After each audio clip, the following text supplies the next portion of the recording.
Let's discuss with former Congressman Mondaire Jones. Anthony Scaramucci is back. Dr. Devi Nampiaparampil. You got it. Okay, fantastic. Of the NYU School of Medicine. S.E. Cupp is back with me. So I thought this was such an informative, actually, interview that he did and gave, because people were wondering why he was hospitalized, inpatient. And he clarified that there was no, basically he wasn't a suicide risk, he was saying, but you heard him there talk about how he had given up kind of the will to live and wasn't eating. And he's, let me just play it in his own words about how he felt that he didn't care if he lived or died. I was at a Democratic retreat, and many of my colleagues were coming up to me and asking, why aren't you eating? Did you care if you were there or anywhere or nowhere? I just showed up where my staff said. Robotic. Yeah, exactly, yeah.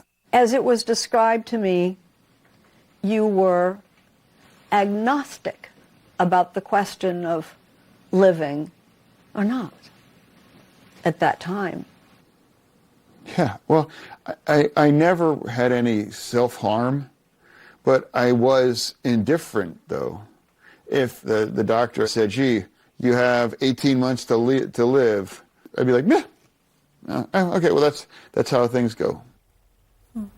So, Dr. Devi, is that why he was sent for inpatient treatment? Yeah, I think so. So it might be semantics. There's something called active suicidal ideation. That's where you're actively coming up with a plan to kill yourself. But then there's passive suicidal ideation, which this might actually fall into that category where you're sort of indifferent whether you die or not. So if someone is trying to harm you, you might not actually defend yourself. Because you have to think about it, you know, it's very competitive to get a hospital bed, right? If you go to the emergency room, you could be really ill and people will send you home anyway, maybe with nursing, you know, maybe with equipment. Same thing if you have a major surgery. So to actually get a hospital bed, you have to be pretty sick and in a really dangerous situation because you're competing with everybody else. So he had to be in a dangerous situation, and usually it's because you're in danger, you know, either to yourself or you're posing a danger to others. So in this case, it's that he's in danger. And then to stay hospitalized for approximately 6 weeks, that danger had to persist. So this is actually a treatment refractory depression in some sense. It wasn't something where they could start a medication, say, okay, everything looks good, the plan looks set, he can be set up to follow up with outpatient psychiatrists. It looked like it was pretty intense, and he already had some structural changes in the brain from his stroke. So it's probably a major obstacle. S.E., your thoughts? Well, having struggled with my own mental health and talked about it, I just want to say how brave this was for him to talk about so honestly and emotionally, especially, this might sound weird, as a big, tough guy. There are barriers to getting mental health and stigmas attached, and those barriers are greater in communities of color, and they're greater for men.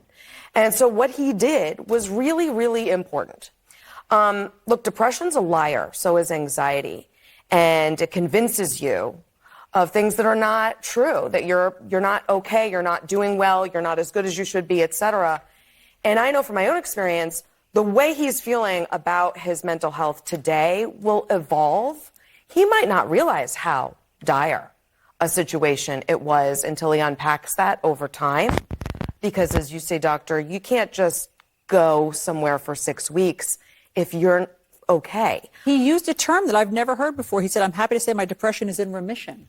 I have never heard somebody, you tend to think, oh, well, I've been cured, my depression is better. But he said my depression is in remission, which I just thought was an interesting term. Anthony, how do you think this plays for his career? How do you think this means, what this means for his voters?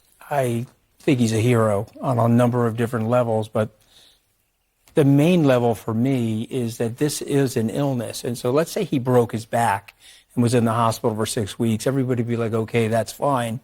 But he had something wrong with his brain that needed to be fixed. And I think we have to drop the stigma in our society of that. And so I not only applaud him, I hope that is a beacon. It's literally like a lighthouse to other people that may be feeling that way. Please come in.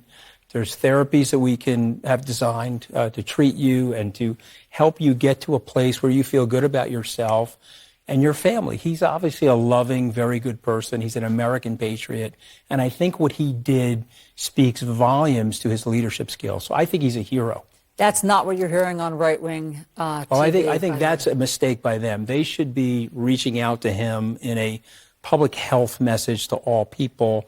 And that's a problem with the tribalism in our politics right now. We should be transcending that and talking about this for what it really is, which is a public health and safety message. Congressman, I mean, they're talking about it as though he's such a liability to Democrats. He's such a liability to the Senate. How do you think it will go when he goes back to Congress? I mean, that's not beanbag, as they say. These are the same people who say that mass shootings are a direct result of the mental health crisis in America and that we need to invest in creating more mental health supports. So just goes to show you how genuine they are about that.